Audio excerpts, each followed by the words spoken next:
তোমাদের ঘরে কাদের কাদের এই ব্যাম্বু প্ল্যান্ট ট্রি গাছটা আছে বলো তো? আমার ঘরে কিন্তু নতুন কিনেছি মিশো থেকে, খুব ভালো একটা জিনিস। আর কি ভালো লাগে ঘরে রাখলে না, মনটায় যেন কত ভালো লাগে। তো এই গাছটা কিন্তু শুধু রাখলে হবে না, এর মধ্যে একটা যত্নও আছে। মানে মানুষ যেরকম সব কিছু একটা যত্নে থাকে, বেঁচে থাকে, সেরকম কিন্তু এই গাছটাকেও তোমরা যত্ন করে বেঁচে রাখবে, আরও ভালো থাকবে। তো যত্ন কিন্তু সেরকম কোনো কিছুই না, শুধু জাস্ট 2 দিন পর পর জলটাকে কিন্তু পাল্টে দেবে।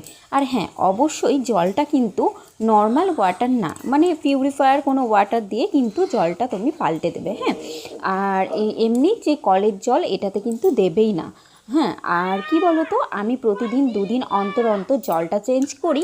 আর অ্যালোভেরা আছে আমার গাছে, তো অ্যালোভেরার গাছ আছে, সেখান থেকে জেলগুলো আমি কিন্তু এর ভেতরে ভরে দিচ্ছি। মানে তোমরা ভালো করেই বুঝতে পারছো আমি কি করছি। তারপরে আমি দেখো গাছটা বসিয়ে দিচ্ছি। আর সত্যি এই গাছটা এতটা ভালো লাগে কি বলবো।